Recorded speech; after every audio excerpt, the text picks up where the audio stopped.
भोले के प्यारे भक्तों, ध्यान से सुनो वत्सो। आज जो वाणी तुम्हारे सामने उतर रही है वह साधारण शब्द नहीं, वह महादेव की चेतना है। तुम में से कई सोचते हो कि पाप किसी को तुरंत क्यों नहीं लगता, क्यों दुष्ट आदमी फलता फूलता दिखता है, क्यों पापी को तुरंत सजा नहीं मिलती, क्यों अधर्म करने वाला भी सुख से जीता दिखाई देता है।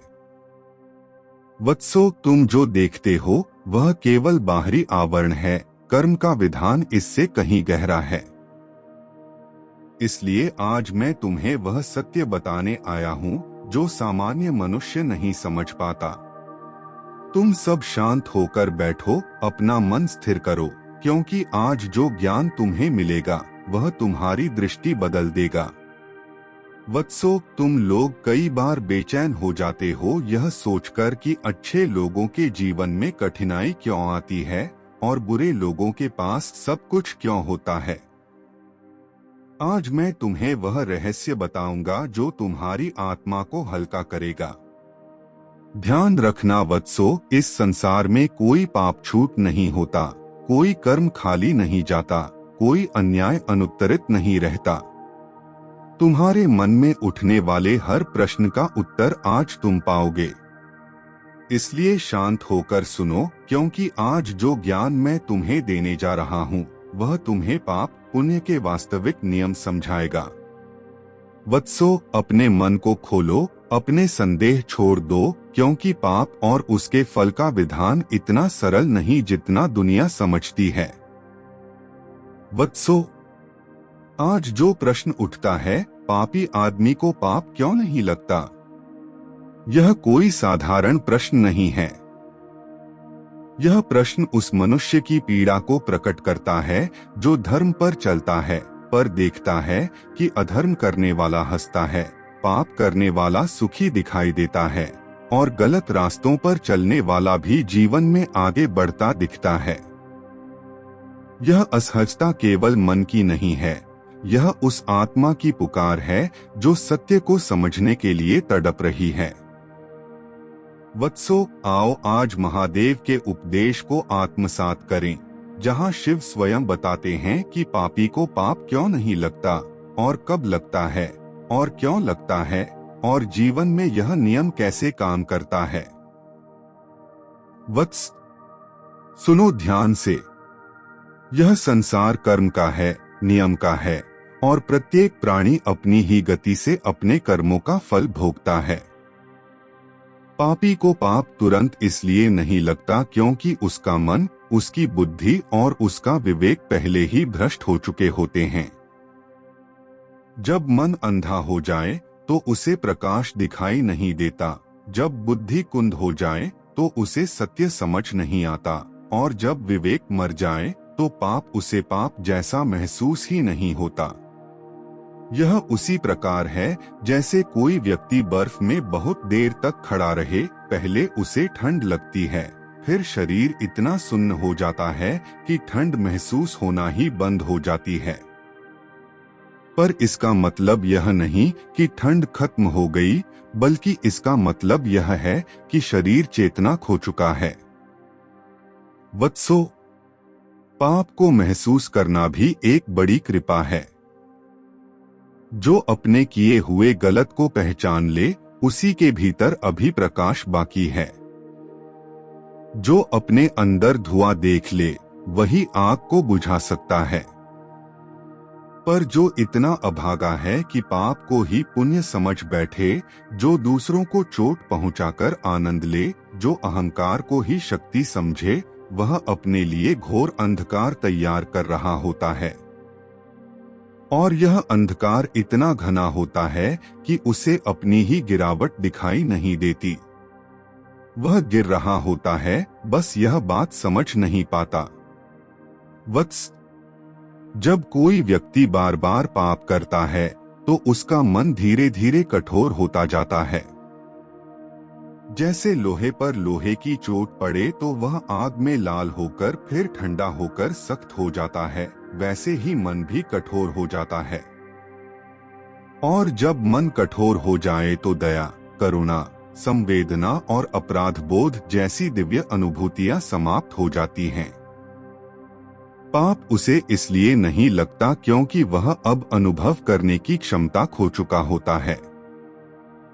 जैसे एक शराबी को धीरे धीरे शराब की तासीर महसूस होना बंद हो जाती है, उसे वही नशा पाने के लिए शराब की मात्रा बढ़ानी पड़ती है। वैसे ही पापी आदमी को पाप महसूस नहीं होता क्योंकि उसकी आत्मा सुन्न हो चुकी है। पर वत्स, क्या इसका अर्थ यह है कि पापी बच जाएगा?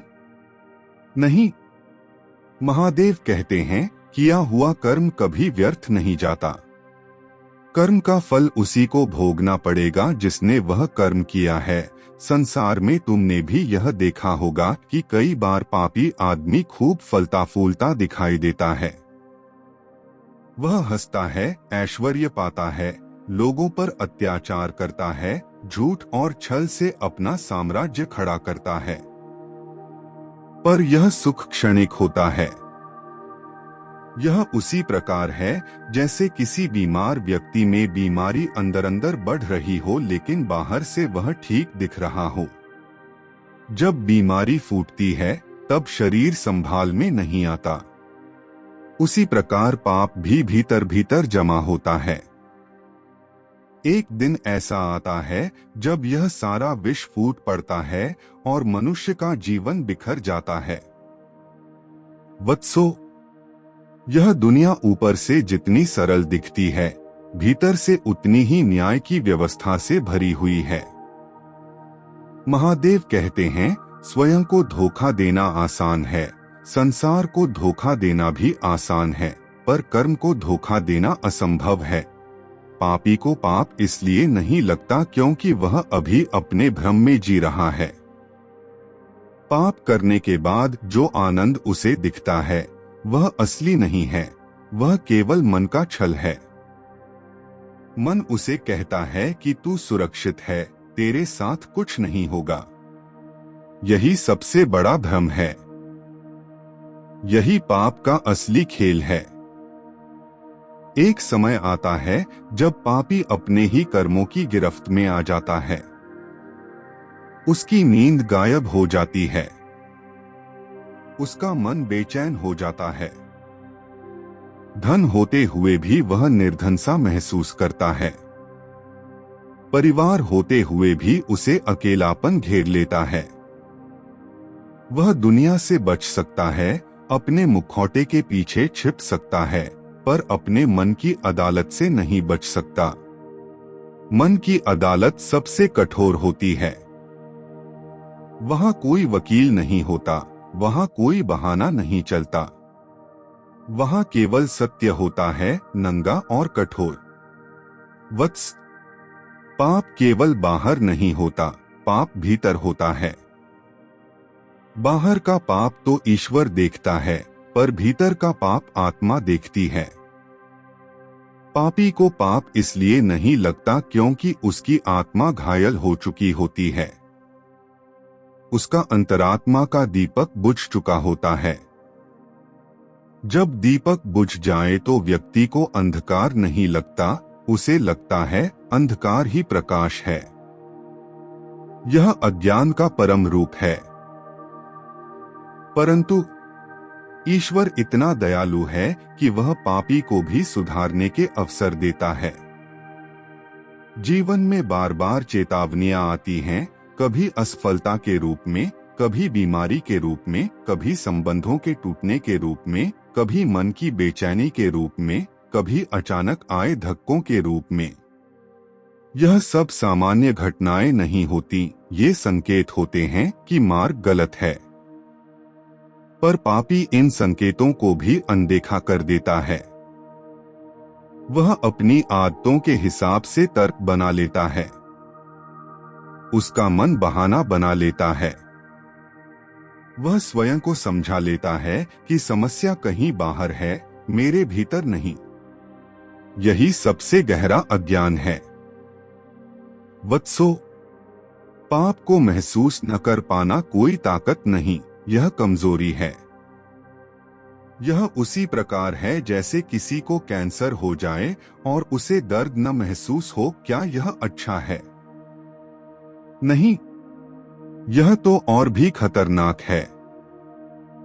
पाप का दर्द न होना बीमारी का अंतिम चरण है। आत्मा चेतना खो चुकी है, परंतु जब पाप का फल आता है तो सारी चेतना एक ही क्षण में लौट आती है और मनुष्य उस पीड़ा को सह नहीं पाता। शिव कहते हैं, भय पाप से नहीं होता, भय उस समय से होता है जब पाप का फल पक कर गिरता है। पापी को लगता है कि वह बच गया, पर समय उसे नहीं छोड़ता। समय बड़ा ही निष्पक्ष है। वह धीरे चलता है पर चूकता कभी नहीं। वत्स, पाप करने वाला यह सोचता है कि उसने किसी को हानि पहुंचाई है, पर वास्तव में उसने स्वयं को नष्ट किया है। जो दूसरों को गिराता है वह स्वयं और नीचे गिरता है। जो दूसरों को चोट पहुंचाता है उसके दिल की दीवारें कठोर हो जाती हैं और प्रेम का स्रोत सूख जाता है। और जहां प्रेम नहीं, वहां शांति कैसे आएगी? वहां आनंद कैसे आएगा? वहां ईश्वर का स्पर्श कैसे होगा? वत्सो, ईश्वर का प्रकाश केवल उसी हृदय में उतरता है जिसमें करुणा हो, दया हो, सत्य हो। जो पाप करके भी शांत है वह शांत नहीं है, वह भीतर से मृत है। वह जीते जी मर चुका है। उसका जीवन केवल देह की गति है, आत्मा की यात्रा नहीं।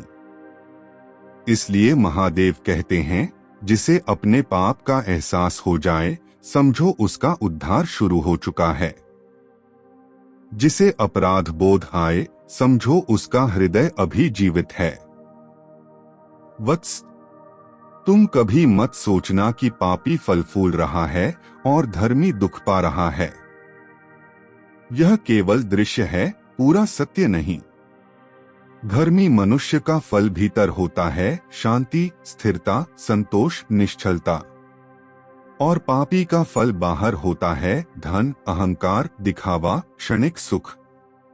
पर अंत में ईश्वर भीतर के फल को ही टिकाता है, बाहर के फल को नहीं। महादेव कहते हैं, वत्स, जो गलती को गलती मान ले वह मेरा अपना है। जो गलती को ही गुण समझे वह अपने विनाश का निर्माता है। इसलिए धर्म के मार्ग पर चलने वाले वत्स, तुम चिंता मत करो। पापी को पाप नहीं लगता, पर समय आने पर पाप ही उसे पकड़ लेता है। सत्य की जीत निश्चित है। न्याय की व्यवस्था अटल है और महादेव की कृपा उन पर बरसती है जो अपने भीतर के प्रकाश को जीवित रखते हैं। ऐसे ही भक्ति, कथा और उपदेश से भरे वीडियो के लिए हमारे चैनल को सब्सक्राइब करें और भक्ति की इस यात्रा में हमारे संग जुड़े। हर हर महादेव।